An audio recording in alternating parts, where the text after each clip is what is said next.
We're living through one of those rare moments when the ground under an entire kind of work shifts beneath our feet.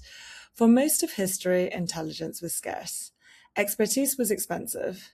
Good judgment lived in a small number of trained heads, and the rest of us waited in line for access to it. That world is ending. AI can now do an enormous amount of what we used to call knowledge work, and it's getting better by the month. So the question that has defined business for a decade, what can we automate, is becoming the wrong question. The one that will define the next decade is harder and far more human. What should stay human? That's what I want to explore with you today, the shift from automation to agency. Very quickly, so you know who's talking. My name is Linda Du. I work at the intersection of AI, finance, and human empowerment. I'm the co-founder and CEO of Moola, an AI-powered financial planning platform that's been recognized as the UK's best personal financial planning platform and as one of the top 5 women-led AI startups in the world. I'm also an investor through Otter Investment, named Best Alternative Investor in Germany last year. And I host a show called Moonshot Radio, where I sit down with visionaries and ask them what humanity actually looks like in the age of technology. Before all this, I was an engagement manager at McKinsey, advising retail banks. I did my MBA at Yale and my engineering degree at Cambridge. But honestly, the reason I'm standing here has nothing to do with the CV. It's that for the last few years, I've been living inside one very specific, very high-stakes version of that big question, what should stay human, by building AI into one of the most consequential decisions any of us ever makes, what to do with our money. Let me start not with finance and not even with Moola, but with the world all of us are now building inside of. For most of the last decade, building software meant asking one question: what can we automate? You found the repetitive task. You removed the human from it. You called that progress, and you were right, it was progress. But as AI becomes genuinely capable, as it starts to reason, to write, to advise, to decide, that question turns itself inside out, because the constraint is no longer capability. Increasingly, we can automate almost anything. The real constraint becomes judgment, responsibility, trust. Knowing what should be done, not just what can be. So the question everyone here should be asking is no longer just what can we automate? It's what should stay human, and how do we design so that it actually does? That single reframe changes everything downstream: what you build, how you build it, and what you're ultimately responsible for. Step back for a second and appreciate how strange this moment is. For all of human history, intelligence was the scarce resource. If you wanted analysis, you hired an analyst. If you wanted advice, you found an expert and you paid for their time. Expertise was rationed by cost, by geography, by who you happen to know. Most people, for most of history, simply went without. I know the exact moment I understood that was ending. It was the first time I used AI seriously in my own work. I gave Perplexity a market research task, the kind that I knew intimately because I'd run dozens of them at McKinsey. Back then, that task took me and 2 of my best analysts around 6 weeks. Interviews, synthesis, the whole machine. And I watched it produce something genuinely comparable in about 20 minutes. 6 weeks and 3 trained people collapsed into 20 minutes and 1 prompt. That was the day I knew, not suspected, knew, that the entire world of knowledge work was about to change. The scarce, expensive thing I'd built a career on had just become abundant and nearly free, right in front of me. Because that is what we're all now watching happen at scale. Intelligence, real, useful, applied intelligence is becoming abundant, cheap, something closer to a utility you switch on than a luxury you queue for. And whenever a civilization crosses a threshold like that, everything reorganizes around it. The interesting question is never that it happens, it's what becomes valuable on the other side. Here's the pattern, and it's an old one. When something that was scarce suddenly becomes abundant, its value collapses and value rushes somewhere else. When artificial light became cheap, we didn't value candles anymore. We valued what we could do with all those extra hours. When information became free on the internet, raw information stopped being the prize. Attention and trust became the prize instead. Intelligence is now exactly on that path. And this is the trap. If you build your product, your company, or frankly your career around being the smartest one in the room, around having the answer, you are optimizing for the thing that is about to be everywhere. You're stockpiling candles the year the light bulb ships. The value has already left the building. The only question worth asking is, where did it go? So what does stay scarce in a world where intelligence is free? 4 things. Agency, the capacity to actually make a choice and act on it. Judgment, knowing which choice is right, not just which is possible. Responsibility, the willingness to stand behind an outcome and say, this one's mine. And time, the one resource none of us can manufacture more of. Notice what these have in common. A machine can now generate the answer. What a machine cannot do is own it. It cannot care about the outcome. It cannot be accountable to you. It cannot decide what matters. Those are the new premium goods. And everything I want to say today is really about one of them, agency, and the surprising place I think we most need to protect it. Because when intelligence is no longer the bottleneck, the real question of this century isn't a technical one at all. It isn't what can machines do. We're answering that faster than any of us can keep up with. The real question is the oldest one there is. What is a good life? And how do we choose it on purpose rather than drifting into it by default? That sounds like philosophy, and it is.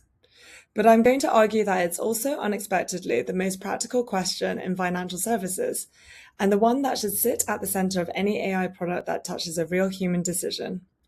Let me show you what I mean.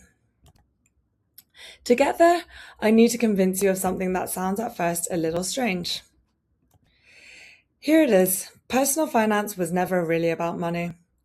We talk about it as if it's about money, returns, rates, balances, the number going up. But that's the surface. Underneath, personal finance is the single most concrete tool most people will ever have for exercising agency over their own lives. It's about whether you get to choose, whether you can say yes to the thing that matters and no to the thing that doesn't, whether your future is something that happens to you or something you author. Money is just the instrument. Agency is the point. And once you see personal finance that way, as applied agency rather than applied arithmetic, a lot of things we take for granted about the industry start to look badly, obviously wrong. Think about what you actually do when you make a financial decision. Every time you deploy capital, every time you spend, save, give, or invest, you are making a statement about who you are and what you value. The person who pays down debt to sleep at night and the person who takes a risk to chase something they believe in are not making a financial distinction. They're expressing different selves.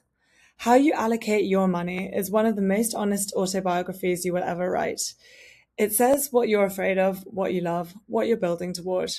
Deploying capital is a form of self-expression.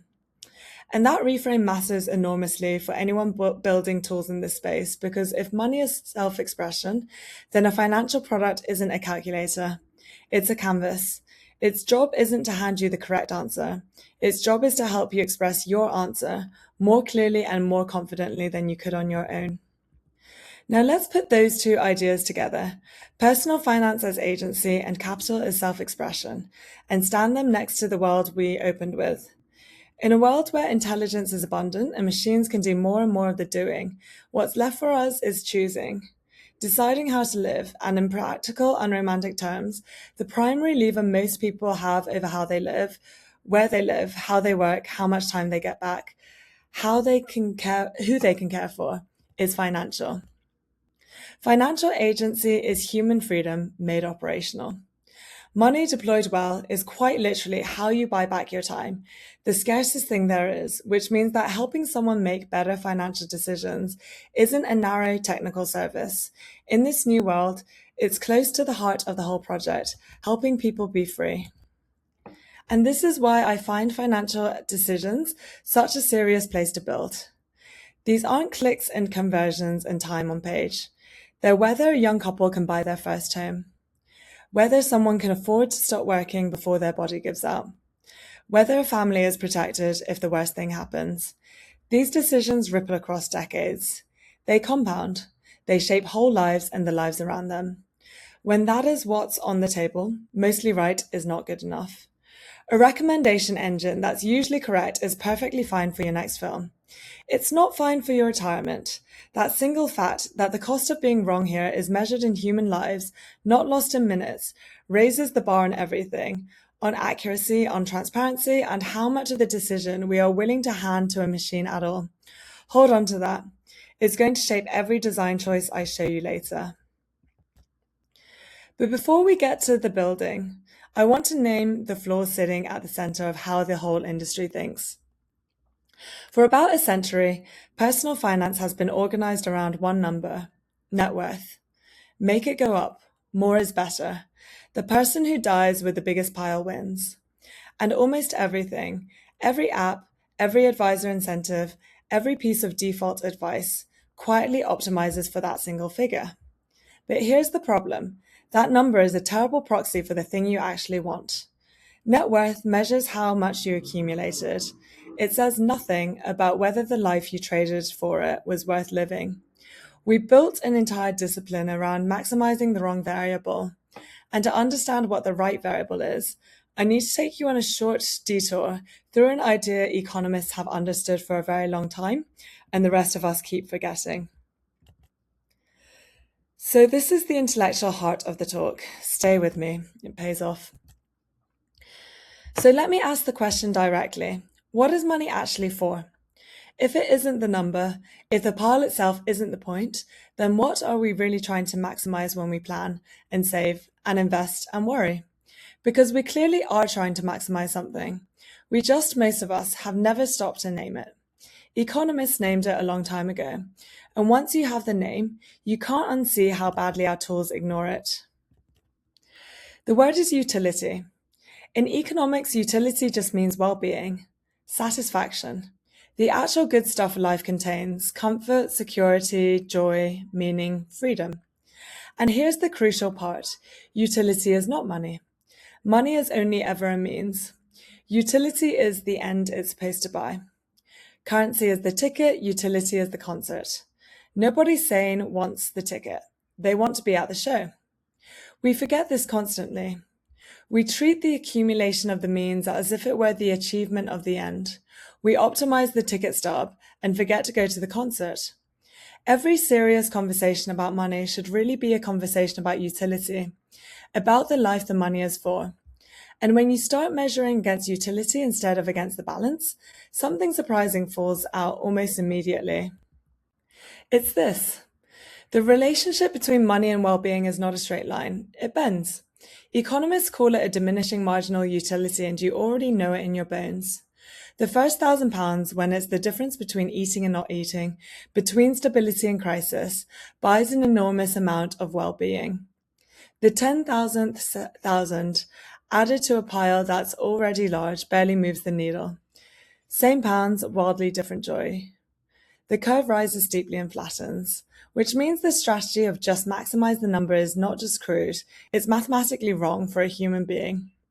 Past a point, each additional unit of money you grind for buys less and less of the thing you actually wanted. The optimum was never max, and max is exactly what our tools, our defaults, and anxieties push us towards. We're climbing a curve that went flat a long time ago and calling it ambition. Here's the deeper failure hiding underneath that. Open any financial model, any spreadsheet, any planning tool, any advisor's projection. It will track pounds with beautiful precision: income, expenses, growth rates, compound interest, all of it to 2 decimal places. And it will track fulfillment nowhere. Enjoyment appears in exactly none of the cells. The whole experience of being alive, the reason you are doing any of this, is the one variable the model quietly leaves out. Think about how absurd that is. We built exquisite machinery to optimize the means, and we refuse to put the end anywhere in the equation. Enjoyment is the invisible variable in every financial model on earth. And the books that have actually changed how people think about money over the last few years are, every one of them, an attempt to smuggle that missing variable back in. Let me show you 3. The first is Die with Zero by Bill Perkins. Perkins asks an uncomfortable question.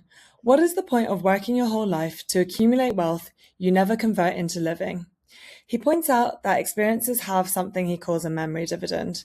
A good experience doesn't just happen once, it pays you back every time you remember it for the rest of your life, which means when you spend matters enormously. A trip taken at 25 compounds in memory for decades. The same money spent at 85 simply can't. So he argues you should time bucket your life, deliberately match experiences to the seasons of life when you can actually enjoy them. And his provocation, the one in the title, is this: dying with a huge unspent pile isn't prudence. It's a kind of tragedy, a stack of unconverted life energy, a concert you bought tickets to and never attended. Whatever you make of the extreme version, the core insight is exactly the point. The number was never the goal. The living was. The second is Morgan Housel's The Psychology of Money. Housel's great theme is that doing well with money has very little to do with intelligence and almost everything to do with behavior. The smartest person in the room routinely loses to the calmest one. And at the center of the book is a word we almost never use in finance: enough. Knowing what enough is, actually being able to say, this is sufficient, I can stop reaching now, turns out to be one of the rarest and most valuable financial skills there is. Without it, no amount is ever enough. And the curve we just looked at never lets you off. And the highest thing money can buy, in Housel's telling, isn't a possession at all. It's freedom, the ability to wake up and decide what to do with your day and who you do it with. That's the real dividend, not the yield, the autonomy, which lands us again right back to agency. Housel's follow-up, same as ever, adds one more piece I want you to hold. His argument there is that while technology changes constantly, human behavior barely changes at all. The same fears, the same greed, the same hope generation after generation. 2 ideas from it stick with me. The first, risk is what you don't see coming. The dangerous thing is never the one you plan for. It's the one outside the model entirely. The second is that your happiness is roughly your circumstances minus your expectations. You can improve your life either by improving the circumstances or by managing the expectations. Most of us only ever try the first. Why do these 3 books matter for a talk about AI? Because every one of them is doing the same thing, dragging enjoyment, meaning, time, and behavior, the missing human variables, back into a conversation that had been reduced to arithmetic. That is exactly the correction our tools need, and it tells us precisely what a good financial product, AI-powered or not, is actually for. Put it all together and you can see the 2 ways a financial life goes wrong. The first is oversaving, the life unlived. The person who denied themselves everything, optimized the number to the very end, and arrived there having never actually been to the concert. All means no end. The second is the opposite, overspending, the life unfree. The person who converted everything to enjoyment in the moment and left themselves no agency, no cushion, no choices when they needed them the most. Both are failures of utility. And notice, neither is a failure of information. Both of these people could do the maths perfectly. Real financial well-being doesn't live at either extreme. It lives in the balance between them. Enough security to be free, enough spending to be alive, and finding your balance, not the spreadsheets, not your neighbors, is a profoundly personal act. It's self-expression again, which is exactly why it can't be fully automated. Which brings me to the single idea I most want you to walk out of this room with. If enjoyment is the missing variable, if utility is the thing we actually care about, then we have to put it in the model. We have to treat joy and time and meaning and the shape of a life as first-class inputs into financial planning. Not as a soft afterthought you get to once the real numbers are done. As the actual objective function, the thing the whole calculation is trying to serve. Let me tell you how I learned this isn't abstract. A close friend of mine, a single mother, came to me for advice on buying a house. So we ran the numbers, and on the numbers alone, it didn't make sense. The mortgage was a stretch, and by every spreadsheet I could build, the responsible answer was no. But I realized the spreadsheet was missing the most important variable in the whole decision. So I asked her a different question. Not does this cost make sense, but what is it worth to you and your daughter to have a home that is truly yours? A door no landlord can open, a wall your child can paint. And the moment we priced that in, the security, the stability, a permanent home for her daughter, the decision flipped. The house that made no sense on the numbers became clearly the right thing to do. Nothing about the money had changed. We just finally counted the thing that mattered the most. That is a radical thing to ask of a financial tool. It means its job is no longer to maximize net worth. Its job is to help you maximize your utility, your well-lived life, in your own definition of it. And the moment you accept that as the goal, you completely change what you're trying to build. So let me show you what we've been building. Everything up to now was the why. This is the how and the lessons we learned the hard way. For most of history, real financial guidance, the kind that looks at your whole life and helps you make a genuinely good decision, has been a luxury good, reserved for people wealthy enough to afford an advisor. Everyone else got fragments, a budgeting app here, a pension portal there, a mortgage somewhere else, and no one was helping them see the whole picture, let alone the life the picture was for. We're building the alternative. Moola is an AI-powered financial planning platform on a mission to give everyone, not just the wealthy few, clarity and confidence about their financial future. We're past 1,000 users, we've been recognized as the UK's best AI-powered financial planning platform, and we're backed by Barclays, Eagle Labs, NVIDIA, and Techstars. And everything I'm about to tell you we didn't learn on a whiteboard. We learned it building this thing in a regulated industry for real people's money. 4 lessons. Before, the lesson's one thing because it's where the philosophy stops being a talk and becomes code. The belief that money is for a well-lived life isn't a slogan we put on a wall. It's built into the product. Moola starts by asking you where you're trying to go. The home, the career change, the early retirement, the year off, the person you want to be able to take care of. It plans around goals and trade-offs, not just balances. It's designed to help you deploy your capital as an expression of your values, not to nudge you towards some universal correct answer. That decision to make life the center and money the instrument shaped everything technical that followed, including crucially where we let AI in and where we very deliberately did not. Lesson 1 is to be ruthless, genuinely ruthless about where AI belongs, to point at everything. Resist that. We think in 3 tiers. At the base, automate the mechanical. Pulling your accounts together, running the maths, the heavy computational lifting no human should waste their life on. Let the machine have all of it. In the middle, augment the consequential. The real-life trade-offs where AI does the analysis and lays out the option, but a human makes the call. And at the top, keep the human fully, unambiguously in the loop wherever values and responsibilities live. The failure mode, and I see it everywhere, is letting AI quietly creep up a tier. From doing the maths to suggesting the choice to making the choice while nobody's really watching. Each step feels small. Together they hand away the one thing this whole talk is about, agency, without anyone ever deciding to. Drawing that line clearly and defending it is one of the most important design decisions you will ever make. Lesson 2, and this one genuinely surprises people, especially in a room full of AI enthusiasts. Sometimes the most advanced, most responsible thing you can do is choose not to use the generative AI at all. When we protect your retirement or model what happens if you buy that house, you need an answer that is correct, consistent, and auditable. The same inputs must produce the same output every single time, no exceptions, no improvisation, no creativity. A number you can trust and check and stand behind. So the engine underneath Moola is deterministic. It's built on the kind of rigorous, structured financial models I learned to build at McKinsey, the same discipline consultancies use to make high-stakes decisions with real money on the line. Because you do not want a language model, however fluent it sounds, improvising someone's pension. Let me put it plainly. Deterministic models give you truth, precision, and trust. Generative models give you language, flexibility, and reach. Wisdom in this new era is knowing exactly which one the moment demands and having the discipline to choose it. Lesson 3, because the answer is almost never. The magic is in the combination. Picture it as layers. At the core, a deterministic engine does the calculation and gets it right. That's the truth layer. Around that, an AI layer takes those hard numbers and translates them into something human, plain language, personalized to you in the moment you actually need it. So you can open WhatsApp, ask Moola a real money question in your own words, can I afford to take 3 months off next year? And get an answer grounded in your actual financial picture. And behind all of it sit human coaches for the moments that call for real depth and real empathy. Here's the principle that holds the whole thing together. The language model explains and converses. It never invents the numbers. The truth comes from the model that cannot hallucinate.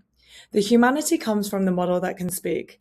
That marriage, rigorous truth delivered in a human voice, is, I think, a blueprint for far more than finance. There's a design principle underneath that architecture that I want to make explicit because it's easy to miss. The human being must always feel and actually be in the driver's seat. The AI's job is to propose, to illuminate, to show you what you couldn't easily see for yourself. Here's what happens if you do this, here's the trade-off, here's the option you hadn't considered. But the decision stays with you. The steering wheel never leaves your hands. We call it the agency interface, and it's a deliberate stance against the direction most of the industry is drifting, because it would be easier to just tell people what to do. Automated advice, one tap, decision made for you. But that would quietly strip away the exact thing, agency, that makes the decision yours and makes the resulting life yours. A tool that makes all your choices for you doesn't set you free. It just swaps one master for another. We'd rather build something that makes you more capable of choosing, not less. Lesson 4. In high consequence environments, trust is not a feature that you add at the end. Trust is the product. Everything else is downstream of it. So we designed for it deliberately 4 ways. We show the working. You can see how we arrived at an answer, not just show the answer. We make the uncertainty visible instead of hiding it behind false confidence, because pretending to know the future precisely is its own kind of lie. We keep you, the human, in control of the actual decision, and we build for regulation from day one, not as a panicked patch at the end. This is what explainable AI really means. Not a black box you are asked to believe on faith, a decision you can follow, question, and understand for yourself. And here's the strategic truth underneath it. As AI becomes more powerful, trust becomes the scarcest resource of all. The companies that win the next decade won't simply be the ones with the smartest models. They'll be the ones people are actually willing to believe. Now look closely at what we deliberately chose not to automate. Expert human coaches that help surface how you genuinely feel about risk and security and what money is even for, because your relationship with money is as personal as your relationship with anything. And card games, real cards on a real table, about the values and psychology of money. In a company built on AI, we invested in some of the most stubbornly human things imaginable. And that was not nostalgia, it was strategy. Because better decisions were never only about better numbers. They're about behavior, about confidence, about the story you tell yourself at 2 a.m. when you're lying awake doing the maths. That part of a person is not a bug to be optimized away. It's the whole point.